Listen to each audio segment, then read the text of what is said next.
podcast. Sure. Yeah, my pleasure. I mean, we've known each other a long time, bro. Um, well, you know, probably the thing that got me into shaping most of all was when I was a Grom, when I first started learning to surf. I was 12, and it was 1986, and Tommy had just won his first world title. And my next door neighbor, who was he was driving, so he was 4 years older than me, and he was sprouter, I was a late bloomer, so I looked like I was 10, and he looked like he was in his 20s, but he was my bro, and he was my neighbor, and he had gotten into surfing this one summer, and I came home, and he's like, dude, look at this board I got, and it was a single fin, it was a Gordon and Smith. He's like, it's the best thing ever, you gotta go. And so I looked up to my neighbor like my big brother, of oh, he's cool, I wanna be like that. So whatever he was into, I was into.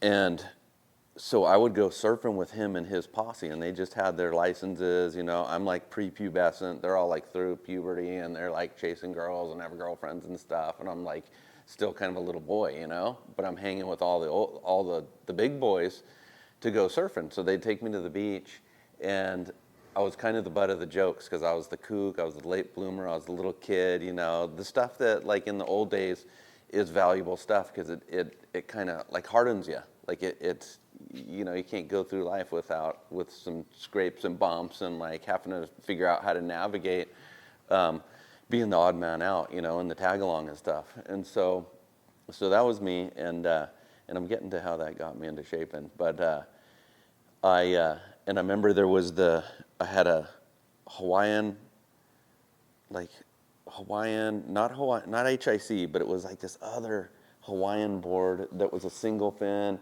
and it was a 6'6", kind of Lopez down railer, flat deck, beak nose, swept back, pintail, that I learned on. I would catch whitewaters on and stuff, and had that board in the Simon Anderson, the thruster revolution happened. So all the big boys, all of a sudden, they're like, hey, no, you got to ride this now. These thrusters, they turn so much better. They're just, it's what's happening. It's this big thing in surfing. So I'm like, okay, I'm still just kind of going down trying to turn and go down the face, okay, so then, and the single fin, it was actually great. I was having fun on it. And then I got a thruster during that, the thruster revolution. And I struggled on the thing. A lot of people are like, oh, switch from single fin to thrusters and it changed my life. It kind of changed my life for the worse. I was like, can I just go back to the single fin? And the big boys are like, no, you can't. This is what we're doing. And so I was like the kook, dude, the little kid, and I wanted to fit in, and I would get teased. I remember this one time at County Line, I went to use the Andy Gumps. It was before Neptune's Net was nice. It was just a dirt lot, and they had these toilets framed in there that were Andy Gumps. It was grody, and I went in there to go to the bathroom, and they start rocking it back and forth, and I'm in the middle of taking a dump, so I can't just jump up and split. And it was a rainy day, and they're rocking it back and forth, just abusing the Grom, basically, But it was my ride to the beach, so I had to take it. They push over the Andy Gum, it spills everywhere. It was gnarly traumatic, and I'm still and I still kept coming back for more. The next day, yeah, I can get a ride, right? Yeah, okay, and so we're surfing. It might have been the next day after the Andy Gump incident, and I'm with my buddy, who was always cool to me. My neighbor was cool to me. It was mostly his friends that were kind of jerky. But we're surfing, and I'm just like, man, these guys rip, and I'm a kook. I can't, I wish I could surf good. And my buddy, my next door neighbor, he paddles over to me. He's like, hey, I want to try your board. I'm like, okay. And he slides me his board. It was a Dennis Jarvis Spider, glass on fins. It's the 80s. And that was, it was this random obscure brand back then. People would see a Spider and be like, where's that from? What is that? That board looks pretty cool. But, my friend was always getting compliments, and he surfed good. And so I'm like, why do you want to trade with me, And so he gets on my board, and he's like kind of not looking himself.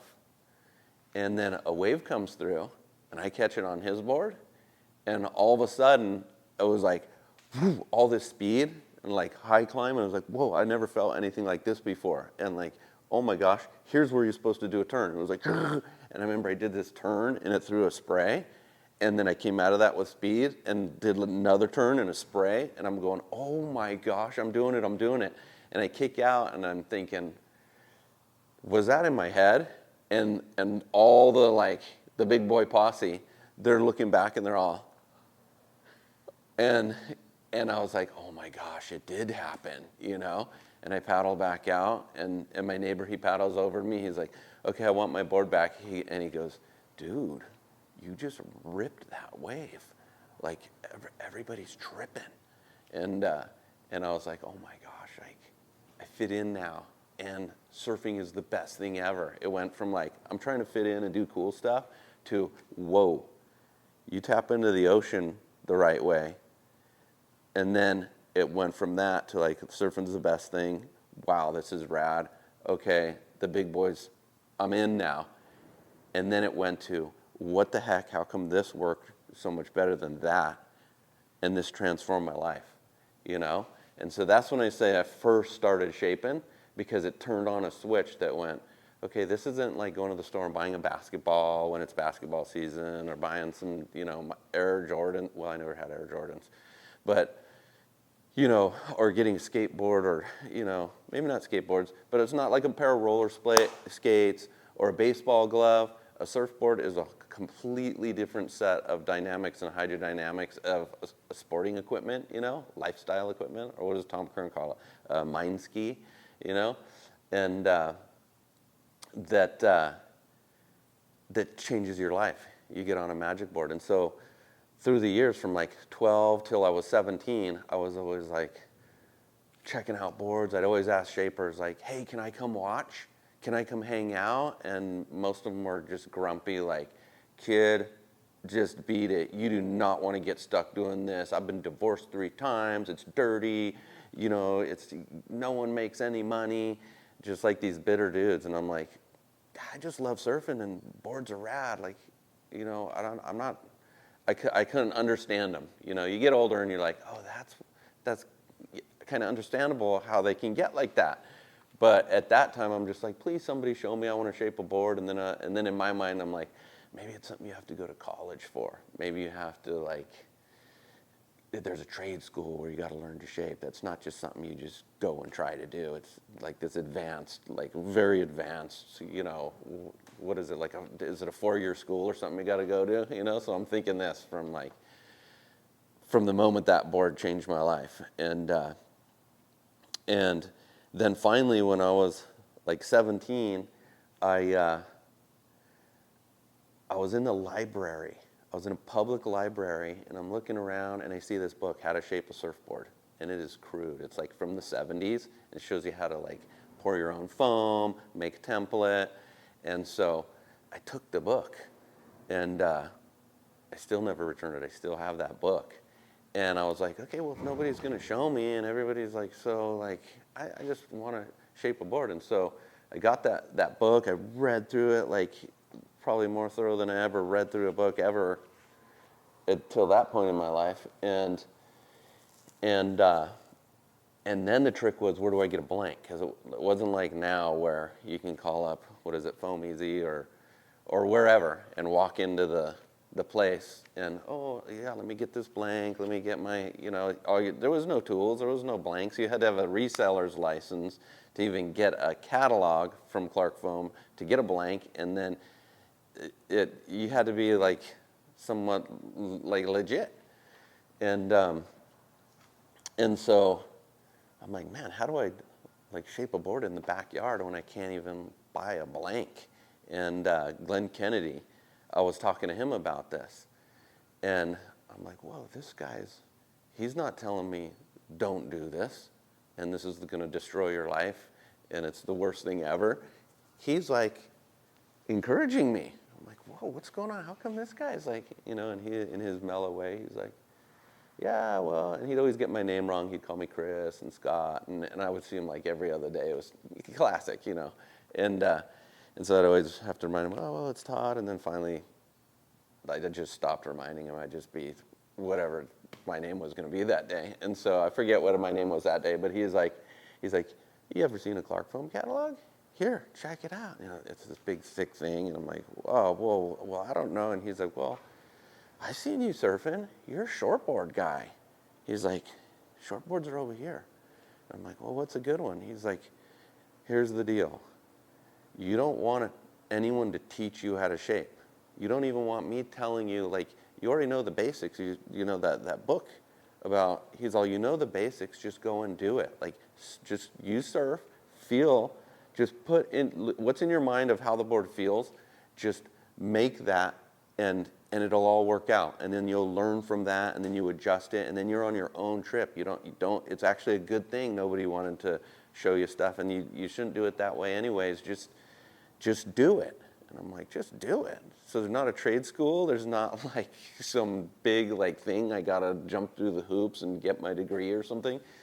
And he's like, no. And I'm like, how do I know which blank? He's all, just look at it. And what looks right is right. I'm like, wow, this is a cool way of learning. And so I look through and I'm like, this one looks pretty cool. And he's like, oh yeah, that's a Rawson blank. Rawson. and I'm all, that's a good blank? He's like, yeah, Rawson's a good shaper. He's like, but I'm not going to say if it's what is good or what's bad. You have to decide. But you want a shortboard blank and make sure it's a few inches longer on either side so you can get the board out of it. And when you're first shaping, sometimes you'll overshape and the board will get smaller and smaller. So start with plenty of foam. I'm like, okay. And that was basically my introduction, like the tips to, and then I'm like, okay, well, 3 of my friends heard I was going to make a board, and so they're going to give me some money, and they want boards too. And then I want to make myself one, so I need 4. How much is it for these blanks? And he's like, I'm not sure. Like typical Lincoln, I don't know if you remember him, but he's typical, like, I don't know, I guess, like, I don't know, you tell me, and I'm like a kid, like, what do you mean? Like, what is this experience I'm having, And he's all, I'll tell you what, I'll order you those 4, leave me your number, I'll call you, I'll just bring them to my house, and you can just come by and we'll figure out what you owe me then. And I'd walk out of there just going, am I dreaming? Like, this is the coolest thing.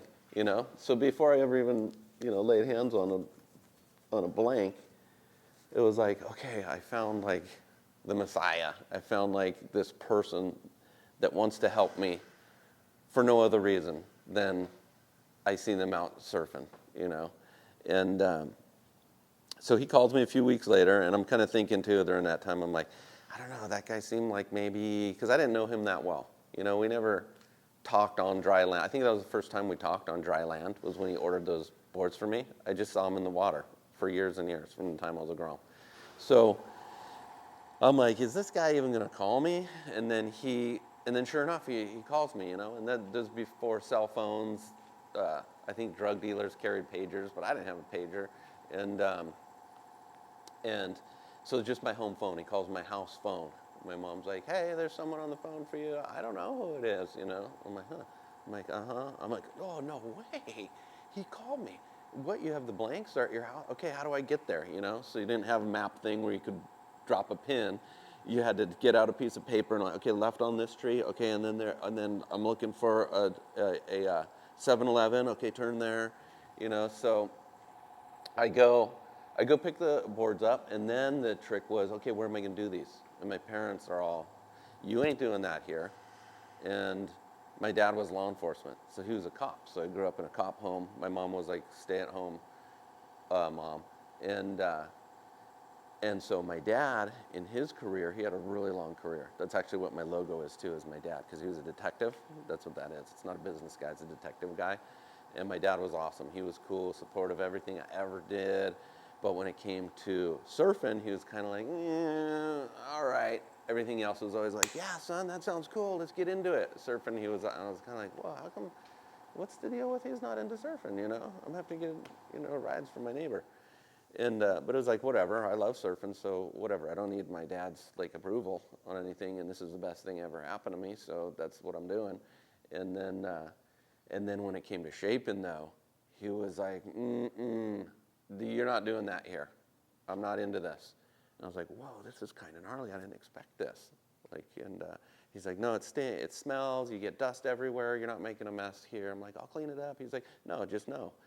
I was like, okay, wow, this is kind of heavy. Dad's not down with this. Years later, I come to find out he had gone through a time in the 70s where he was like undercover cop busting these drug rings and these cartels where they'd be smuggling like heroin and coke and boards. And so that was his experience. He had to infiltrate some of these guys. So it was like kind of like coming from the other side, because a lot of our industry, we have roots in like, oh, I grew up in like, my parents were drug dealers and they smuggled in the, and I'm like coming from, I grew up in a cop's home where he was chasing busting those guys. And so then when I got into surfing and then especially boards, it was like, I don't feel good about this, son, which is naturally, you can understand from where he's coming from.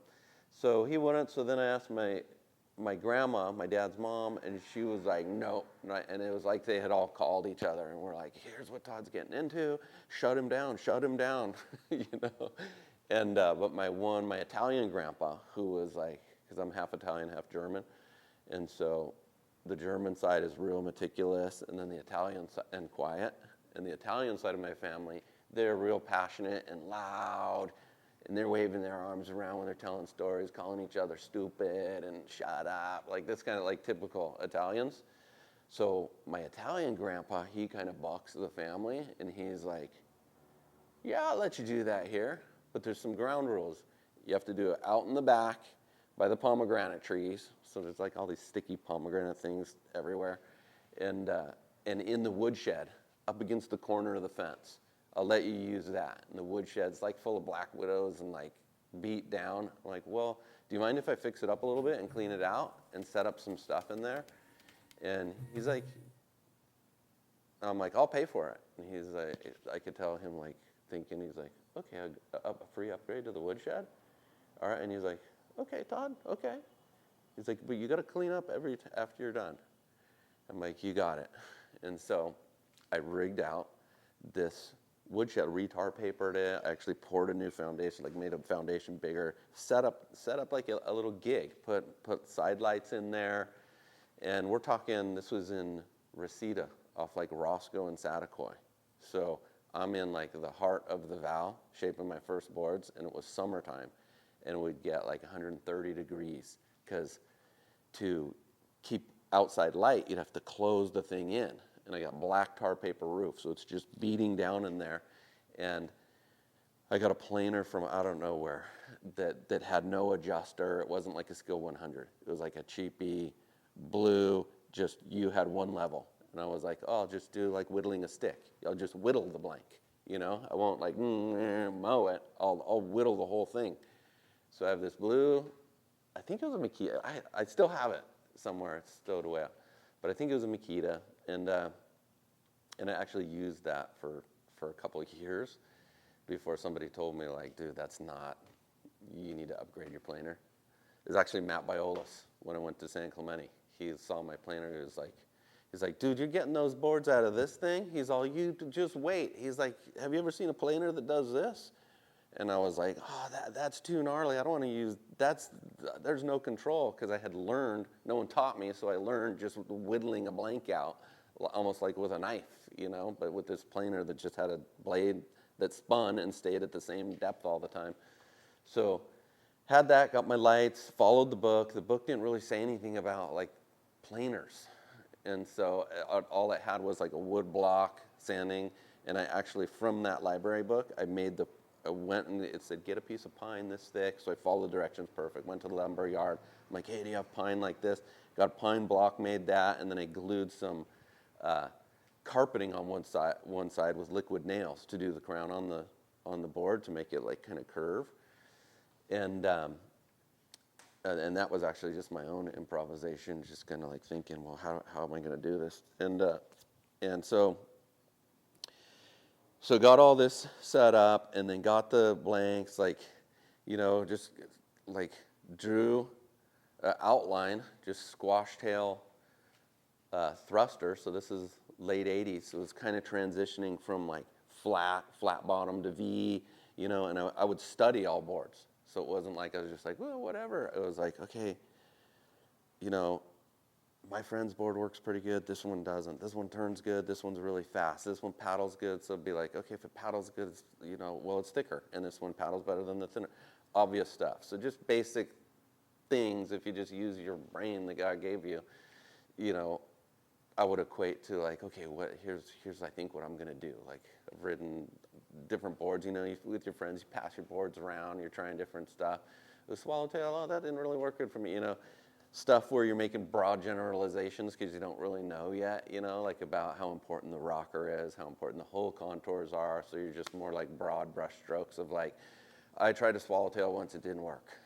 I'm not going to do that. I try to squash tail it, thinking everything is like you're just these certain things. And still today, a lot of people I talk to, they'll zero in on one certain thing and be like, don't get too heavy on just the leaders, or don't get too heavy on just the tail shape, or just, different things. You got to take the whole package, and you learn that just over time of repetition and trial and error.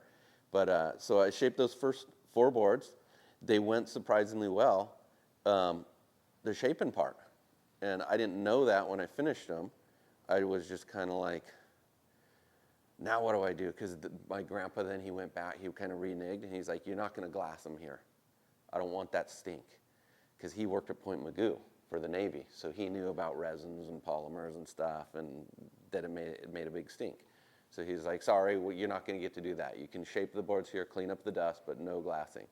I'm like, shoot.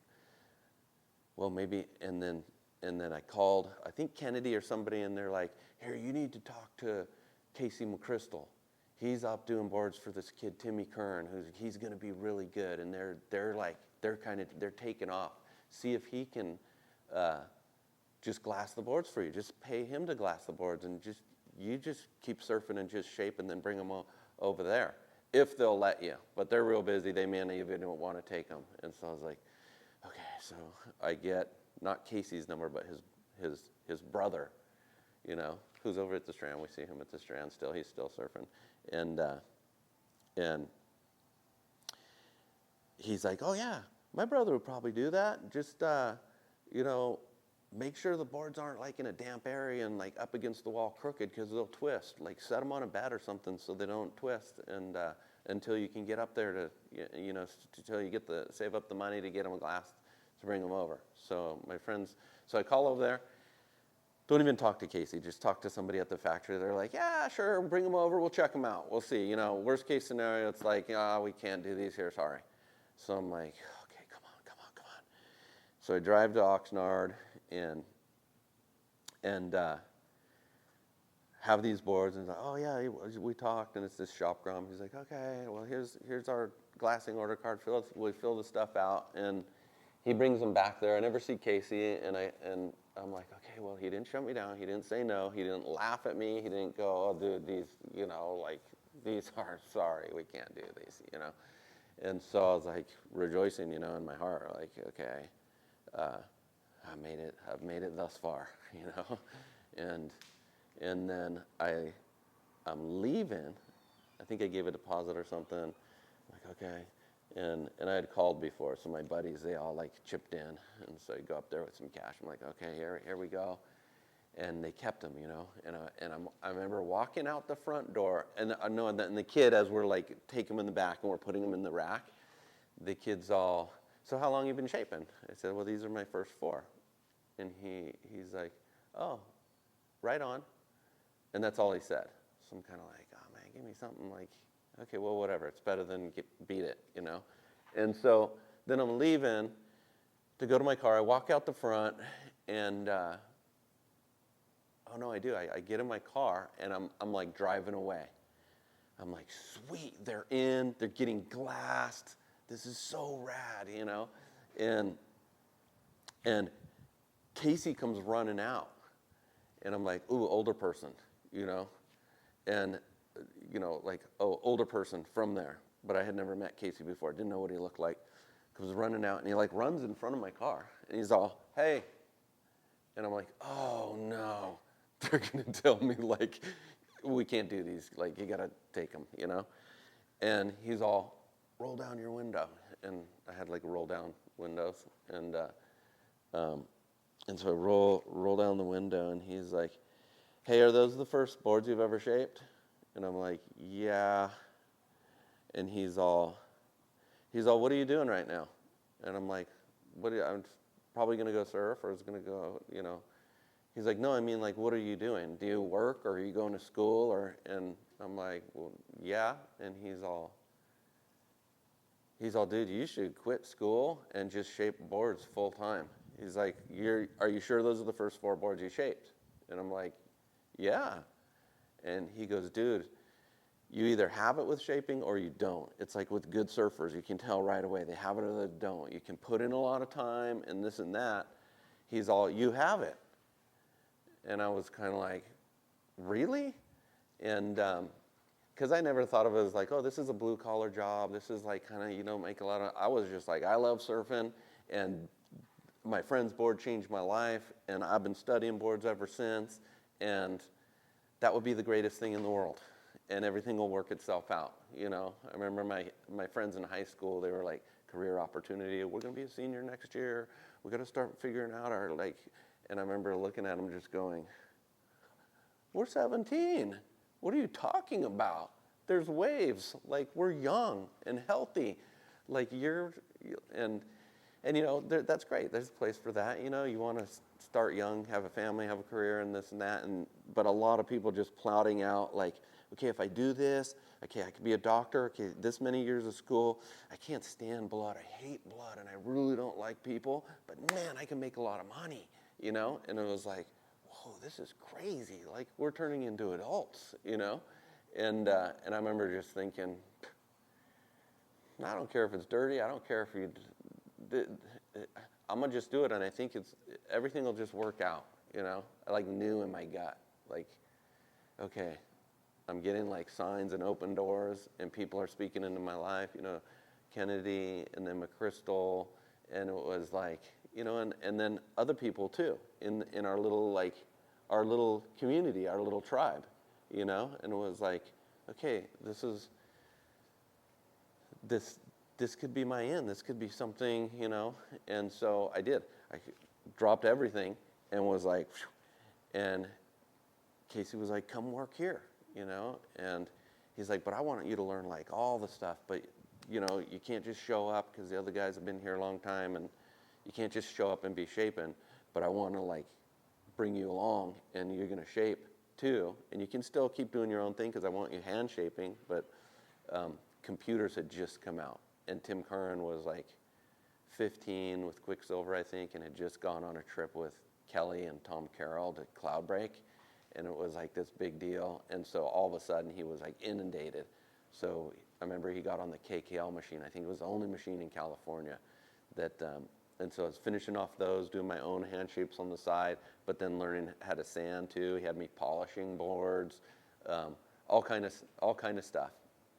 And so that was incredible. And I remember, so that's how I got into it. That was my first factory job, and it was kind of on the heels of, Grandpa's backyard after I shaped my first 4 boards and brought them to the place, and then I've never done anything else since then.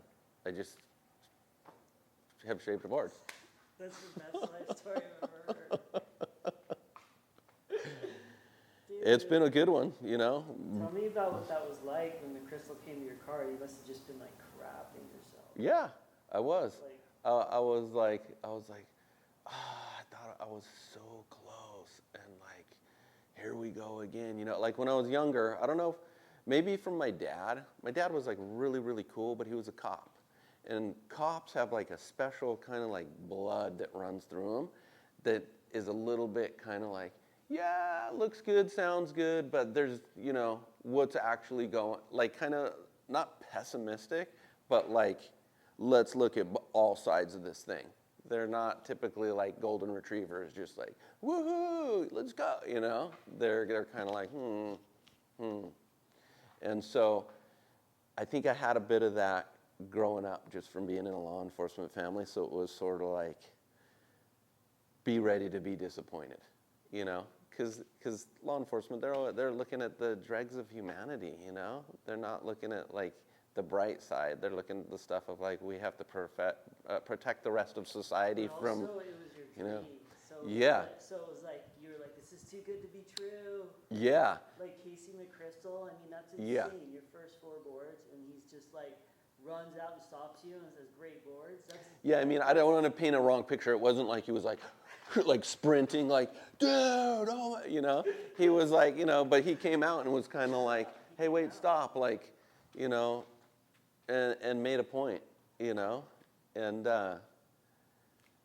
that's special things, you know. Those are really big things when, you know, adults take the time in young people's lives to encourage them in a certain area. And that's kind of a big deal too, you know, to be like, know nothing really about somebody and be like, doesn't matter, I don't care what you're doing. Like, he knows nothing about me, you know, and is like, you need to be doing this. That's a heavy call, but it was like, in my mind, beyond a best case scenario, what I could have imagined at that point in my life.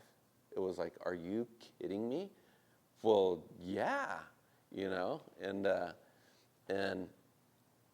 I remember I was so tripped out by it though, like I was so stoked that in my mind I was like, okay, but now you don't just go, yeah, man, I'm here tomorrow. What time tomorrow? You know, I was like, okay, well, yeah, let me, I'll think about it. He said, you know, just call me back. Like, think about it for like the next week.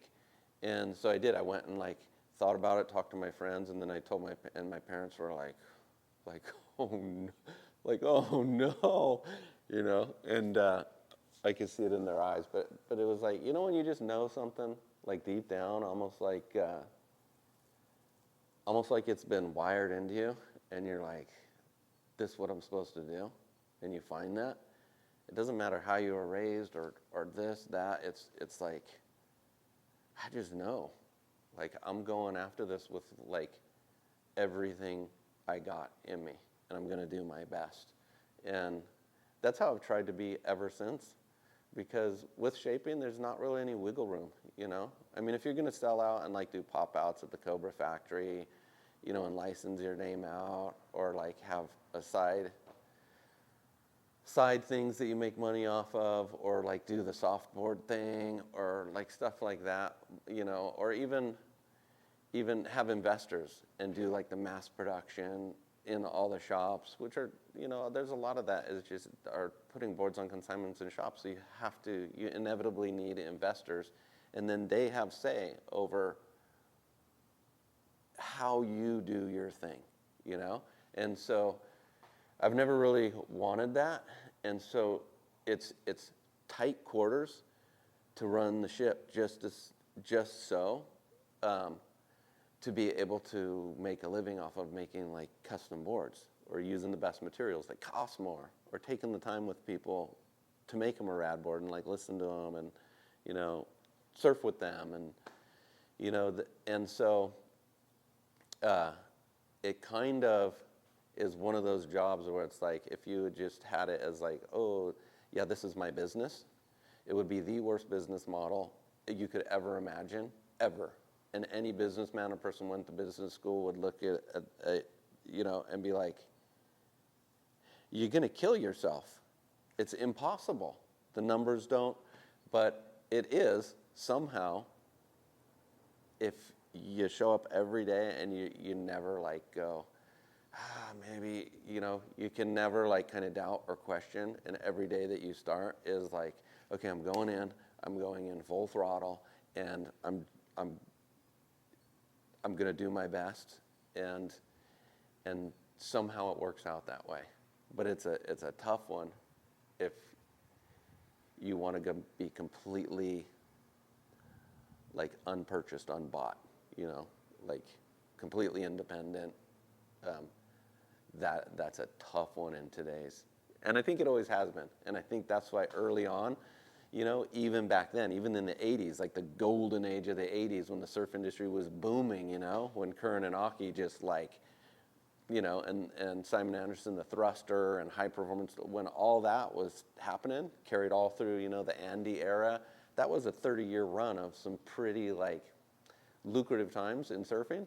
But what up? Should we just do out here or in the shaping room? I don't care. It's up to you. If you Let's do the other angles, just go to different. okay, yeah. That was like 20 minutes talking. Wait till you feel this. It's 4 pounds. It's a new like technology thing I'm gonna patent. Boards, and it was a radical time for surfboard design and for surfing.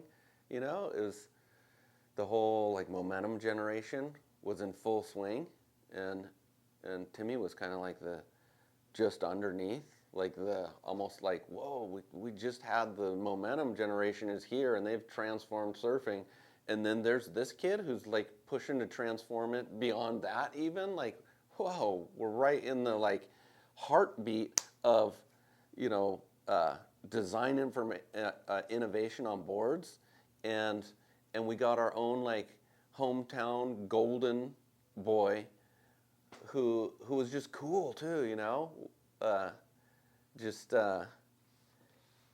yeah, and from an area that was kind of a scary area of coast, traditionally, and here comes this like really sweet kid who's super cool and rips and charges and is doing airs, and Christian Fletcher is going, who's this kid, and in that age, like when Christian Fletcher is like, yeah, Tim Curran, like, and you have that like rager partier, San Clemente, like very, not, I won't say unhinged, but like just out of the box, the Fletchers, and then you have kind of like squeaky clean guy, but not like lame squeaky clean, but like how you have squeaky clean and make it be super cool to where these people on this side of the tracks are going, hey, what you're doing is rad, kid. We're into it.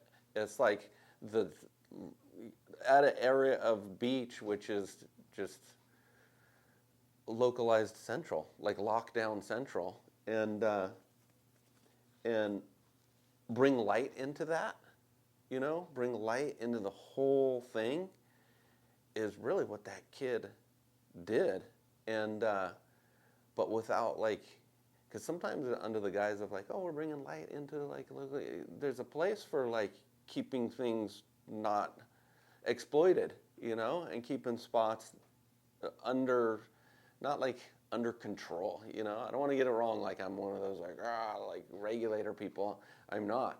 But there is a certain semblance of, you don't want to exploit a place, but you also don't want to be like angry, paranoid people either, looking to start fights.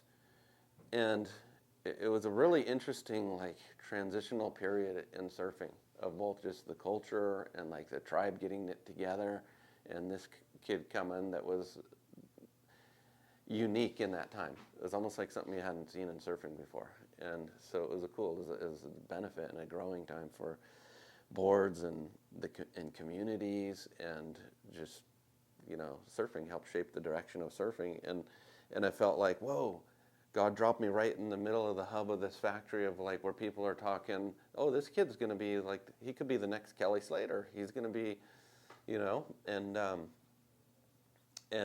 just coming in there and going, whoa, these boards are wild, super. And I was actually into that because I was like, I used to be this super skinny, like zero body fat, like 6-pack ripped, surfing every day, 3 times a day. That's all I would do. And that's really why I wanted to shape boards and experiment with boards. And so those like bananaed out, super narrow, 17 3/4. I remember like 6'2", 17 3/4, 2 1/8. You didn't have liters back then, so I don't know what the liters were. Maybe like 22 liters or something. But 6'2", 17 3/4, 2 1/8, and was like, yeah, this is the sickest boards. I remember them working great. Like other people would complain like that was the worst time for boards. None of them worked. And I remember like, no, I think they worked great. It's just that you kind of had to not do anything else in life but surf 3 times a day and have 0 body fat to scoot around. But everyone was on the same equipment too, you know? So like now I think it's great because there's so much variety. Back then it was just a different time and everybody was like equal playing field. So you were all on a narrow, thin, bananaed out board. So the capacity for you to get the wave at a certain place on the wave was pretty much equal for everyone that was surfing all day. You didn't have some guys on like, whoa, they're on like, you know, a cheater board, big old, you know. And at that time, even longboarding was like not even, it had become non-existent. I remember going down to Malibu and Kiddie Bowl, second point, the wave would pop up there. By the time it was like 2 feet smaller by the time it got to first, and that would be the spot. Like I remember Alan Sarlo, sometimes at Kiddie Bowl, he'd be all, someone would do something out of sorts, and you know, like that thing where it's an essential part where you have your regulator, and he'd be like, go down to first with the other kooks, you know, and you'd see like a couple longboarders down there, and it'd be like, whoa, weird, a longboarder in a black wetsuit, you know, and everybody would be up there, bright suits, but like Malibu has changed since then. So everyone was kind of that era. It was kind of like, what's Kelly riding, and so we were all making boards like that and just surfing all the time. So we were able to make them work. And they were going different places on the waves in the like 80s, you know, mid 80s thrusters would go, you know, less like woof, woof with the sweeping, you know, cut back, and like more like bing, bing, you know, and that was a new places to go on waves, and those boards did that. And now, you know, things have migrated. We still incorporate, and even today, like you'll hear stuff where like boards had so much rocker back then, and maybe they did, you know, compared to modern boards, like right off here and right off there, but actually this part of the board didn't have that much more rocker, or actually had very similar rocker to the high performance boards right now today. It's just they're not as narrow and they're not as thin and pinched down as they were, and the concaves are a bit different than they were. But boards still have curve in here. And so, you know, each era kind of brings its thing, you know, and even like, you know, some of the transition boards, like fish, like high performance fish style boards that have like the real flat deck. I have a board called the Magnum Opus. It has a real flat deck. And I remember when I first started doing them, people are like, woo, woo, woo, what's that? Doesn't look like it's going to work. But the principle of it was borrowed from the 80s. You know, the flat deck where you pack in a lot of volume, and then you don't need a real dome deck with thickness here. You can carve the board out, move the thickness out here, and then so like an 80s deck brought to a modern hull contour and rocker, and then you can take from the 70s and put like a Lopez, you know, down rail, like pipeliner from the 70s as the rail. That way your rail's not big and this flat deck with this huge blobby rail that you can't sink. All of a sudden you just, when you get to the rail, you like that, and then the board, you can knife your rail and have float and volume, paddle like you never had before, and then have, you know, a whole contour and rocker that you can surf pockety on. So it's neat. The evolution of surfboards isn't like, oh, we tried that, it doesn't work, now we're on to this. Okay, now that doesn't work, oh, that's old. But now we're at a stage in surfboards that's so cool, is we're taking things from all these different eras and we're using what works and we're putting them all together. And you know, you see it now. You go to the lineup, everyone's not riding the same brand of the same board, like how it was in the 80s and 90s, which, you know, that was a cool era, but this era is pretty dang cool too. Like, I like seeing, going like, I have no idea what brand or what shaper made that board, but that guy's having fun on that board, and it is out of the box, you know. And then there's this guy's on a glider, and that guy's on a fish, and this guy's on a high performance, something that a tour guy would ride, and he's ripping, and you know, all this different stuff. And so I love where boards are at right now, because it's just, it's so fun. Did McChrystal, did he ever come in? Do you have any stories of him coming in and being like, try this, or? Yeah, early on, kind of like when I first was like, hey, I'm in, I'm going to do it, let's do it. He's like, okay, cool. And immediately, pretty much immediately, I remember he was doing all these boards for Japan.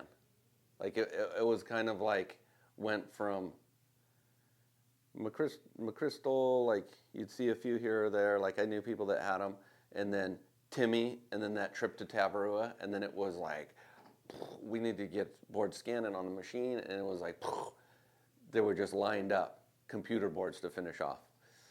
And Casey he wasn't even, a lot of his time he wasn't even at the factory where they were doing, well, a lot of the time he was, but he had a separate place at his house at the Strand in the back, like a container where he would shape out of. And he's like, come over to my house because I've been doing boards over here, which is kind of a common thing. So you can just, if you got to get numbers done, you almost sometimes have to remove yourself from the premises and just get a little like, you know, so that's what he was doing.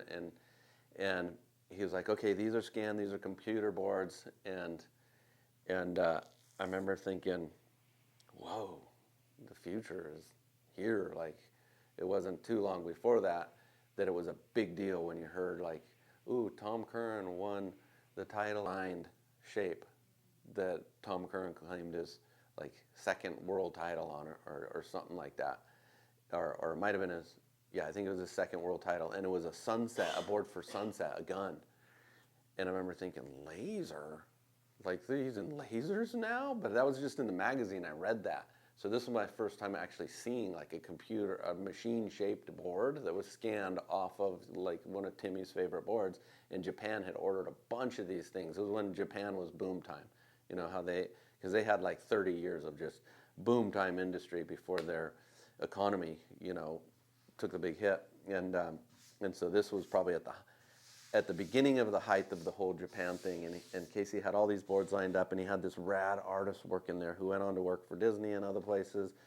Darren was his name, and he could like airbrush and tape off and paint like those Disney, how they used to animate things by hand and then go frame by frame. He was that level artist, and so he was painting stuff on all these boards that were going to Japan. And Casey was like, I need to show you how to finish these off because we got boards got to get done.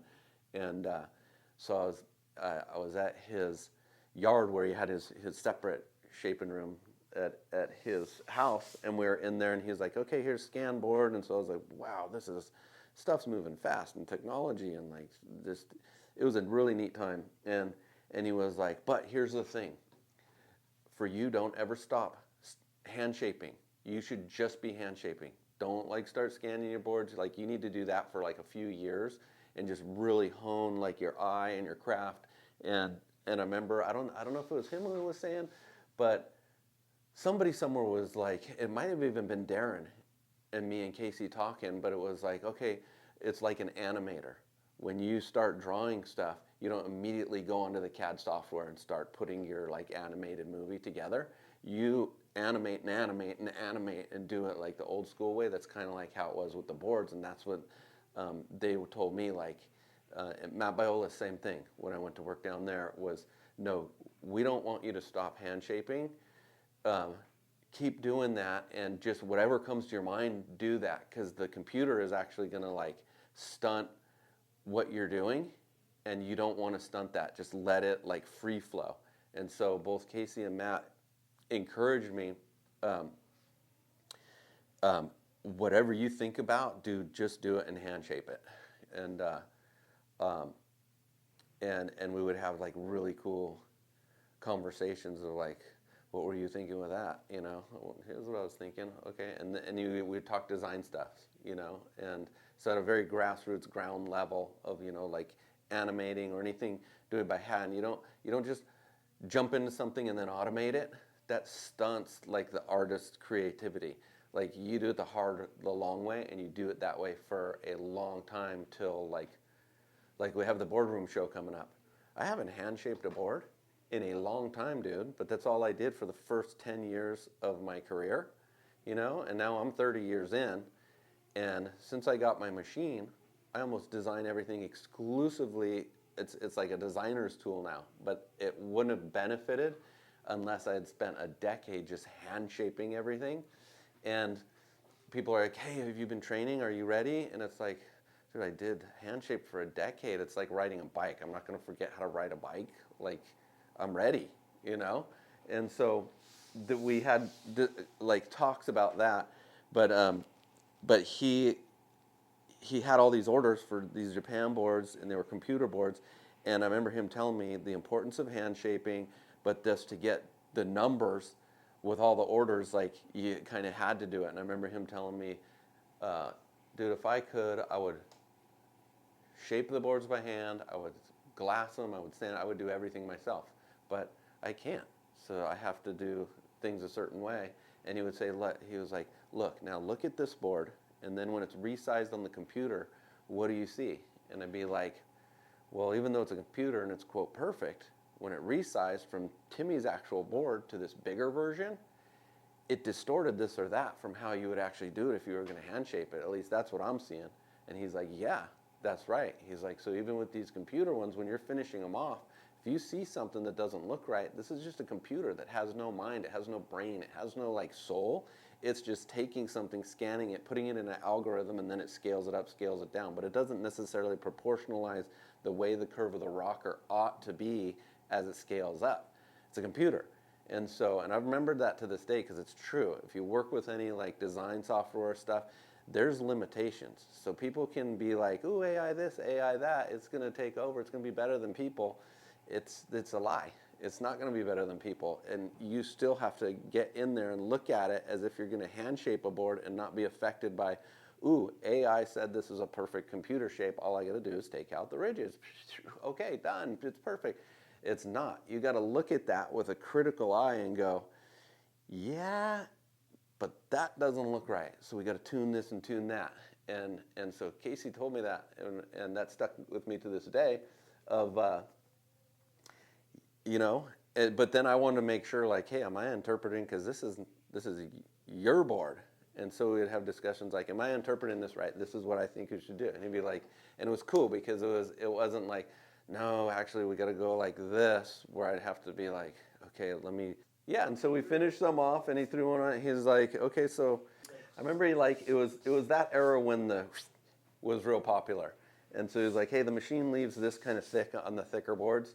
So get your grinder with like a 40 grit hardback and grind the foam out, and then take a Surfform and Surfform that out and thin this out and make sure it's got that flip, because people like the flip. Like the flip was like the cool thing back then, you know. The flip is like not, you know, it's come down now, and the curve's in between your feet, not like flat with the flip. The curve has been mellowed here, and the curve's back here in between your feet now. Things have been calmed down a little bit. But that was a thing.